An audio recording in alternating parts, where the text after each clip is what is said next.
Rumah keluarga Wira di pinggiran kota Bandung baru saja direnovasi. Mereka baru pindah kembali setelah 3 bulan tinggal sementara di rumah neneknya. Putri mereka, Anggi, anak perempuan berusia 7 tahun yang ceria, langsung berlari ke kamarnya yang baru saat tiba. Sore itu, Anggi menemukan sebuah kardus kecil di pojok lemari tua peninggalan rumah lama. Kardus itu berdebu, tak berlabel, tapi tertutup rapi.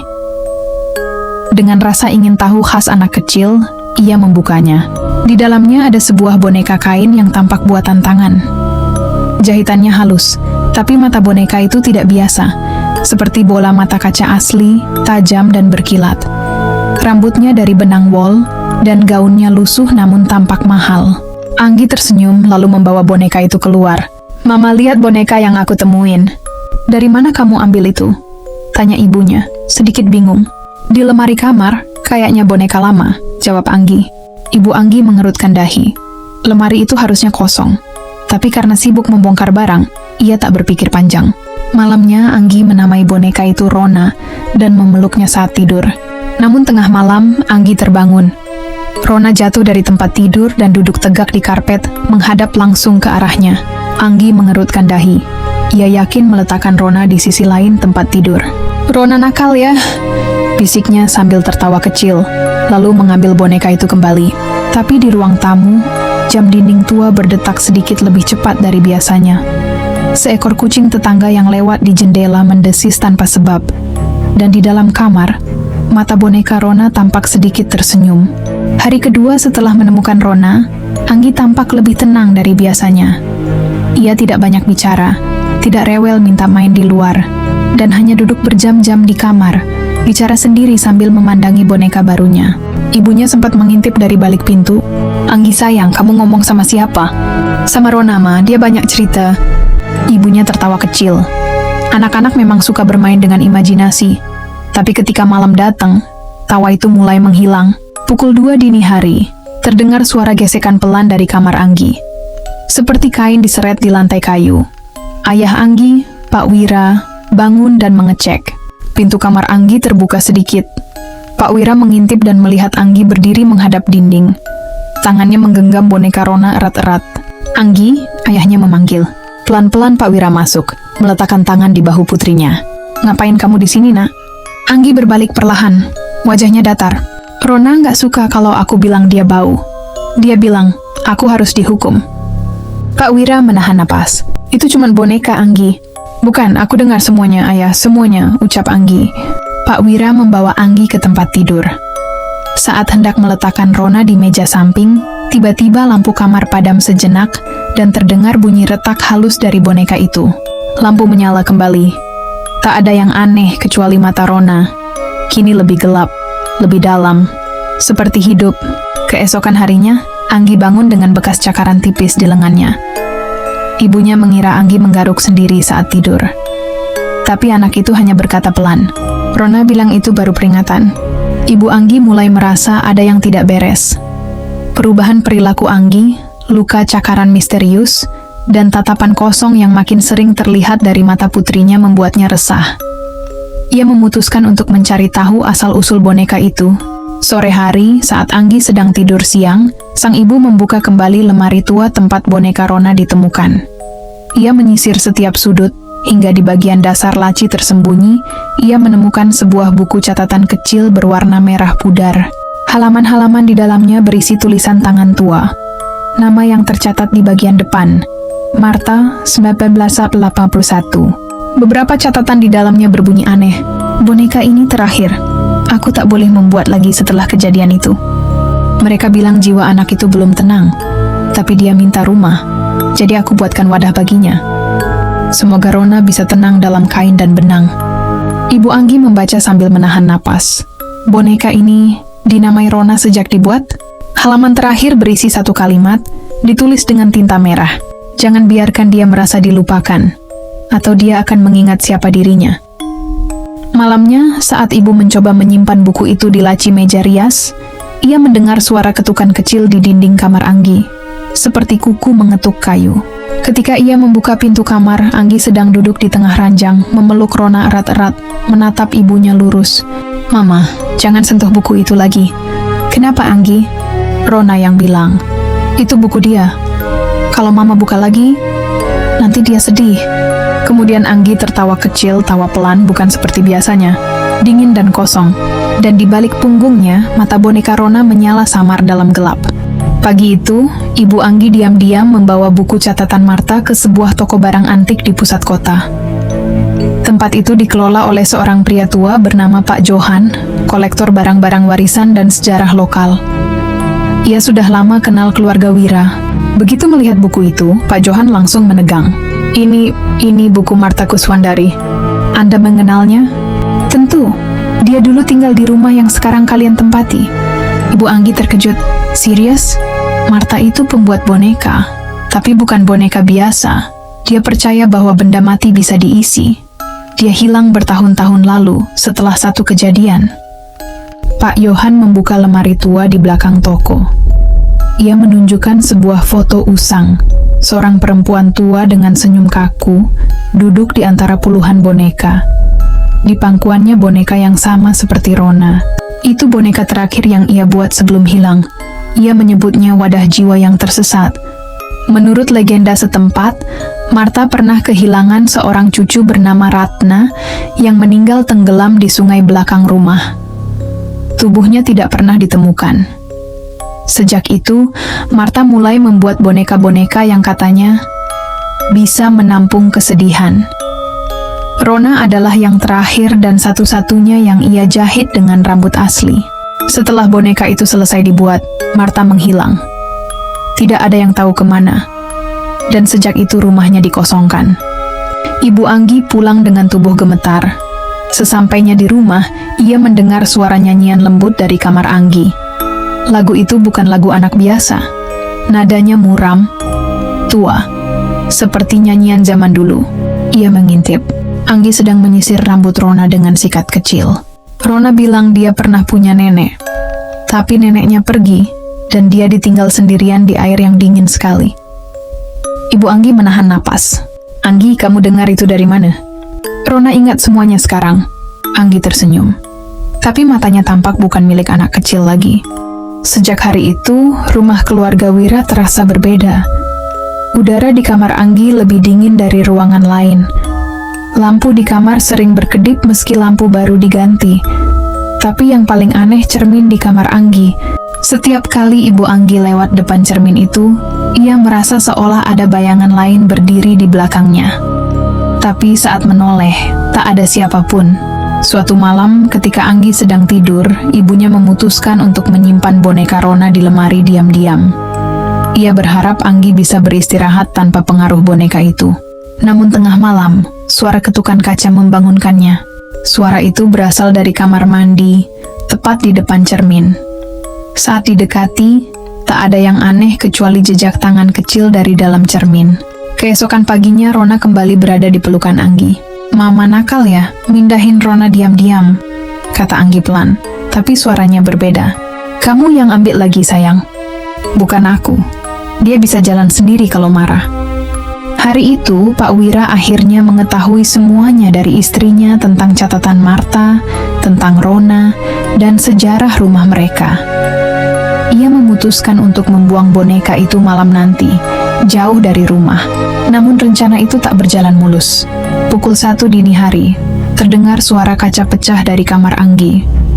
Mereka berdua berlari masuk dan menemukan cermin di kamar telah retak besar, seperti dihantam sesuatu dari dalam.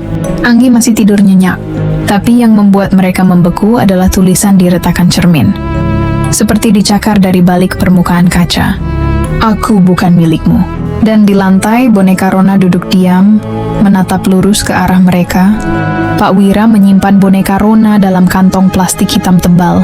Ia membungkusnya rapat dan memasukkannya ke dalam kardus, menekannya dengan batu bata. Malam itu juga, ia mengendarai mobil ke arah perbukitan luar kota di dekat tempat pembuangan. Aku nggak peduli ini cuma boneka atau apa.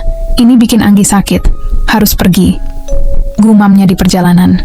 Sesampainya di sana, ia melemparkan kardus itu ke dalam lubang tanah yang dalam, menimbunnya dengan tanah, lalu berdiri lama di sana berharap semuanya berakhir. Tapi saat kembali ke mobil, ia melihat sesuatu aneh di kaca spion. bayangan anak kecil berdiri di belakang mobil. Dia diam, hanya menatap. Saat ia menoleh tak ada siapapun. Di rumah, malam itu Anggi demam tinggi. Tubuhnya panas, tapi kulitnya dingin. Ia terus bergumam dalam tidur. "Papa, jangan buang aku, jangan tinggalin aku lagi." Ibu Anggi yang panik menelepon suaminya untuk segera pulang. Saat Pak Wira sampai di rumah, ia langsung menuju kamar Anggi. Tiba-tiba semua lampu padam. Dalam gelap, mereka mendengar bunyi seperti seretan kain basah di lantai. Dan ketika lampu kembali menyala, boneka Rona sudah ada di atas ranjang Anggi, penuh lumpur dan tanah basah, tapi senyumnya masih utuh. Anggi membuka matanya perlahan. "Papa, Rona udah pulang. Dia nggak suka dibuang. Itu bikin dia marah banget." Dinding kamar mulai bergetar pelan. Cermin kecil di meja rias pecah sendiri. Dan di bawah tempat tidur, terdengar bunyi suara napas panjang dan berat, seperti milik sesuatu yang besar dan lapar. Pagi harinya, setelah kejadian aneh semalam, Pak Wira memutuskan kembali ke rumah Pak Johan, si kolektor barang antik, membawa buku catatan Marta. Ia ingin tahu lebih jauh tentang Ratna. Nama yang disebut dalam tulisan itu dan dalam gumaman Anggi. Pak Johan mengangguk pelan, lalu mengeluarkan arsip tua sebuah artikel koran lokal tahun 1979. "Anak hilang di Sungai Cikahuripan. Diduga tenggelam tapi jasad tak pernah ditemukan." Anak itu bernama lengkap Ratna Kuswandari, cucu Marta. Pak Johan menambahkan cerita yang dulu dianggap legenda. Setelah kehilangan Ratna, Marta mengurung diri dan mulai melakukan ritual-ritual aneh. Konon, ia pernah berkata pada tetangga dekat, "Dia belum pergi, Ratna masih di sini, tapi dia dingin dan sendirian."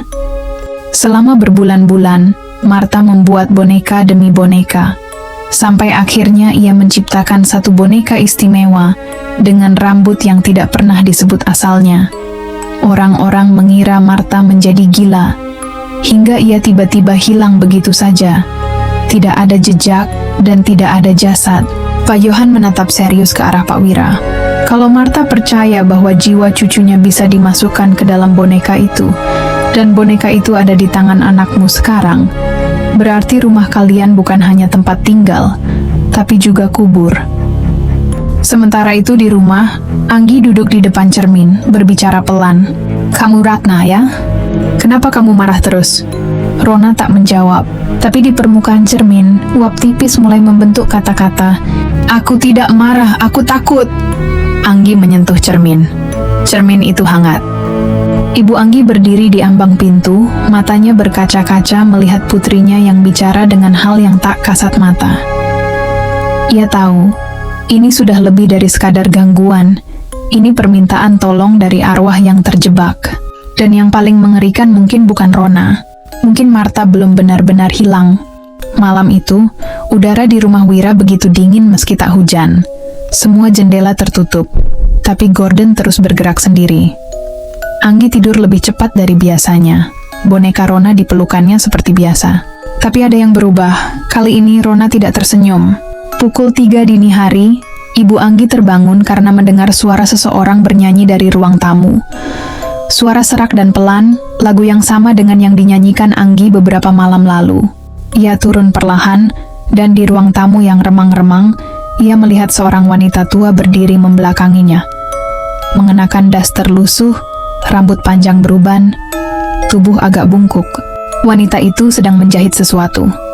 Di tangannya tergenggam kain, benang merah, dan jarum besar yang tampak berkarat. "Bu, siapa Anda?" Suara Ibu Anggi gemetar. Wanita itu tidak menjawab, hanya melanjutkan jahitannya. Tapi saat ia menoleh perlahan, wajahnya adalah wajah yang sama dengan foto Marta Kuswandari yang ditunjukkan Pak Johan. Mata Marta kosong. Kulit wajahnya pucat seperti kain, tapi mulutnya berbisik. "Dia belum selesai. Ratna belum penuh. Jangan ganggu." Tiba-tiba lampu ruangan padam. Ibu Anggi berteriak, dan sosok itu menghilang begitu saja. Pagi harinya, Anggi ditemukan duduk di bawah ranjang. Matanya bengkak, dan ia hanya berkata, "Rona bilang neneknya datang, tapi neneknya nggak seperti dulu."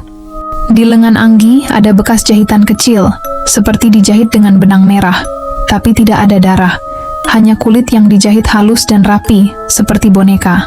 Pak Wira pulang dari rumah Pak Johan dan membawa benda aneh. Sisa boneka-boneka lain buatan Martha, yang semuanya terlihat rusak. Hanya satu yang utuh, itu Rona. Dia jahit anaknya sendiri ke dalam boneka, ucap Pak Johan sebelumnya, dan dia tidak mau siapapun mengambilnya. Di rumah, cermin di kamar Anggi pecah lagi. Kali ini, bayangan di pecahan cermin bukan hanya Anggi, tapi sosok wanita tua dengan jarum besar di tangan, berdiri di belakangnya, memandangi mereka semua. Keluarga Wira merasa seolah mereka sudah terperangkap dalam pusaran tak terelakkan. Setelah kejadian aneh malam itu, Ibu Anggi tidak bisa lagi tidur. Setiap kali dia menutup mata, mimpi buruk menghantuinya. Mimpi tentang seorang wanita tua yang terus mengulang, "Aku tak bisa melepaskan anakku. Aku harus menjaganya." Pagi hari ketika Anggi terbangun, matanya kosong, jauh dari biasanya. Ia tidak lagi bicara seperti anak kecil.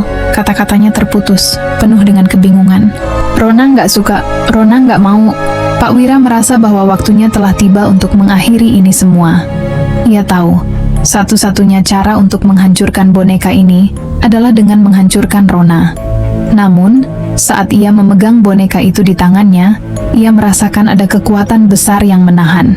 Tiba-tiba suara Martha terdengar di seluruh rumah. Ia tidak muncul lagi dalam bentuk fisik, tapi suaranya seolah datang dari setiap sudut rumah. "Jangan, Rona adalah anakku. Kalian tidak mengerti. Jika dia pergi, aku akan sendirian lagi." Pak Wira dan Ibu Anggi saling pandang. Mereka tahu, Rona bukan hanya boneka. Dia adalah penjara bagi jiwa yang terperangkap. Jika mereka menghancurkannya, mereka akan membebaskan arwah Ratna yang selama ini terlupakan. Namun, itu juga berarti meninggalkan Martha sendirian dalam kegelapan. Ibu Anggi memutuskan untuk mencari jalan keluar.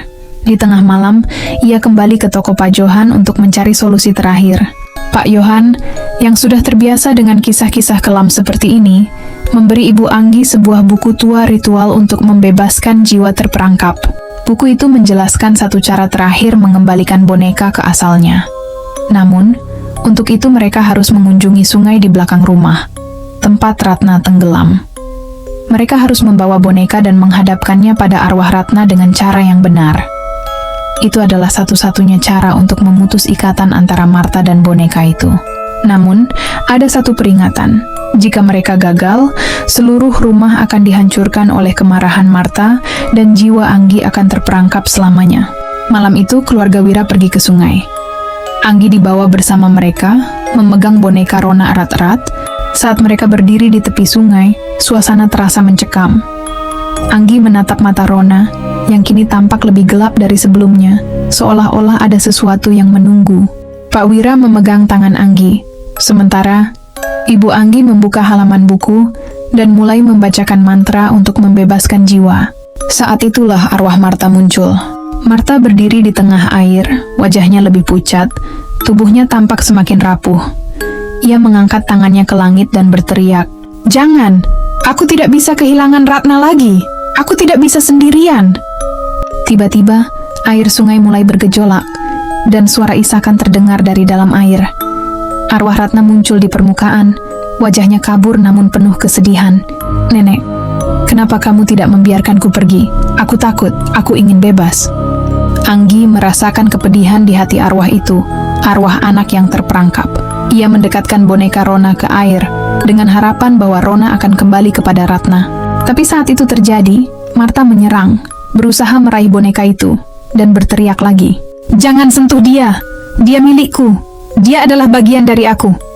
Dengan kekuatan yang luar biasa, Martha mencoba menarik boneka itu dari tangan Anggi, sementara Ratna menjerit dalam kesakitan. Tiba-tiba, air sungai mulai memuntahkan sesuatu yang gelap, sesuatu yang mengerikan. Sebuah tangan panjang, gelap, dan bercakar muncul dari dalam sungai, berusaha menarik Martha ke dalam kedalaman. Martha menjerit, tapi boneka Rona yang ada di tangan Anggi mulai bersinar terang. Dengan kekuatan yang besar, boneka itu meledak, melepaskan arwah Martha dan Ratna dalam satu letusan yang mengerikan. Cahaya itu begitu terang, sehingga membuat semua yang ada di sekitar bercahaya. Pak Wira dan Ibu Anggi melindungi Anggi saat cahaya itu menghilang, ketika semuanya kembali normal dan sepi. Rona hilang, Martha hilang, dan Ratna akhirnya dapat pergi. Pagi itu, Setelah semua kejadian mengerikan yang mereka alami, keluarga Wira kembali ke rumah mereka. Suasana di luar terlihat biasa, seperti tak ada yang terjadi. Namun, rumah itu terasa sangat berbeda. Udara terasa lebih segar, lebih ringan. Seolah-olah ada sesuatu yang telah dibersihkan. Anggi duduk di ruang tamu, memandang keluar jendela. Wajahnya yang sebelumnya penuh ketakutan, kini terlihat lebih tenang, meski masih ada kilatan kesedihan di matanya. "Mama, Papa, Rona nggak lagi di sini ya?" tanya Anggi pelan. "Rona sudah pergi, sayang," jawab Ibu Anggi sambil mendekat dan memeluknya. "Dia sudah ada di tempat yang lebih baik." Anggi tersenyum kecil, tapi di matanya ada air mata yang tak tampak jatuh. Ia tahu, meski Rona dan semua yang terjadi sudah selesai, ada bagian dalam dirinya yang takkan pernah sepenuhnya pulih. Pak Wira duduk di meja makan, memandangi rumah yang kini tampak sepi. Ia memikirkan kembali perjalanan panjang yang mereka lalui. Kehilangan, ketakutan, dan perjuangan yang tak hanya mengubah hidup mereka, tapi juga rumah yang telah menampung semua arwah yang tak terlepas. Setelah sejenak hening, Ibu Anggi membuka sebuah buku yang ditemukan di kamar Anggi. Buku harian milik Marta. Di sana terdapat banyak catatan yang menceritakan penderitaan Marta setelah kehilangan cucunya Ratna. Marta percaya bahwa boneka adalah satu-satunya cara untuk tetap bersama anaknya, bahkan jika itu berarti mengorbankan jiwa-jiwa lain. Ibu Anggi menutup buku itu dengan pelan, merasa lega bahwa semuanya telah selesai. Namun, sebelum dia bisa mengatakan apapun, mereka mendengar suara ketukan lembut di pintu depan. Anggi yang lebih sensitif mendekati pintu. Di sana, berdiri seorang anak kecil, mengenakan gaun putih lusuh. Wajahnya tampak kabur, dan matanya menatap kosong. "Aku ingin main sama Anggi," kata anak itu dengan suara yang sangat lembut, seperti dari kejauhan. "Aku nggak mau sendirian." Ibu Anggi terkejut, dan tanpa sadar, sebuah boneka kecil yang mirip Rona muncul di tangan anak itu. Anggi melangkah mundur, suaranya bergetar. "Mama, siapa dia?"